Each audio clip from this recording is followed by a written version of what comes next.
Well, that's just rude. Welcome to the Fortress of Dorkness, the nerdy nexus for all your geeky needs. I'm your host, Falseman Villarreal. MD, do you think you're being watched, viewers? I know I feel like I'm being watched, usually on Thursdays. But never mind that now. Real history is dwelling on the surreal future of reality TV with 1998's The Truman Show. Thank the great maker, we aren't covering Videodrome, or worse, Breathless. The story of Truman Burbank went through a few changes, from a twinkle in someone's ojos to the celluloid large format assault on the senses. So let's get into it. The Truman Show actually began life as The Malcolm Show, a spec treatment by Andrew Niccol, the film's writer and producer. The story was set in New York City and had a much grimmer and darker tone. Niccol was inspired by J. Michael Straczynski's The New Twilight Zone episode, Special Service. The tale is about a man who discovers his life is being broadcast to the world on television 24/7. The plot of Malcolm in the Middle was more science fiction than the drama it eventually became. On his original spec, Niccol said, "I think everyone questions the authenticity of their lives at certain points. It's like when kids ask if they're adopted." The spec script was picked up by producer Scott Rudin, who purchased it for around $1 million.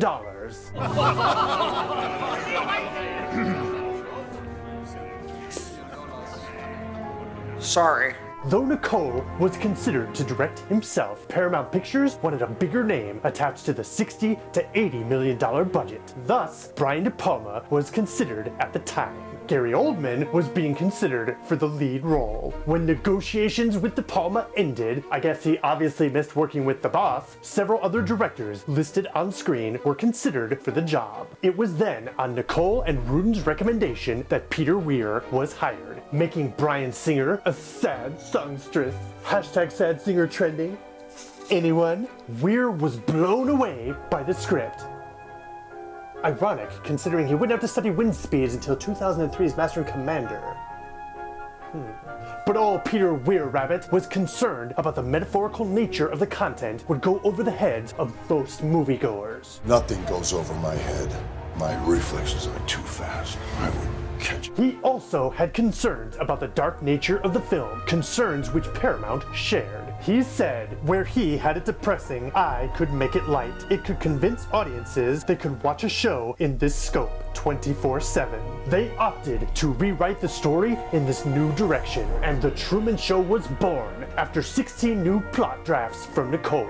To go with this new direction, Jim Carrey was cast as the lead role, Truman Burbank, in 1995. Production had to wait for Carrey to rap on Liar Liar, but Weir was so confident in having him in the role, he opted to wait. Perhaps to compensate Paramount for this, or maybe because this wasn't the type of role he was known for.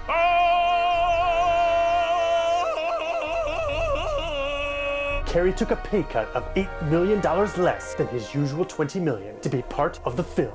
In the meantime, the final script went through a further 12 drafts from Niccol. At this point, Malcolm was no longer in the middle, but on the far right, and almost absent. Carrey learned to cope with his fibbing nature, and the film went into production. The rest of the story is film history. Let's face it, the final film isn't too far-fetched from where we'll end up with reality TV in the future. It was clearly way ahead of its time.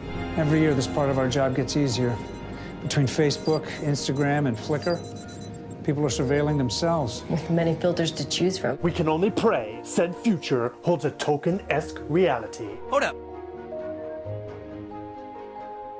Bitch, you not a hobbit, right? That's all we have for today. Leave your comments with the network execs. Please like, subscribe, and follow our every move for your personal entertainment. Wait a minute, is that what's been going on here this whole time? This has been Real History on the Fortress of Dorkness. I'm Christian Villarreal, apparently. And always remember, never fear the dork up here.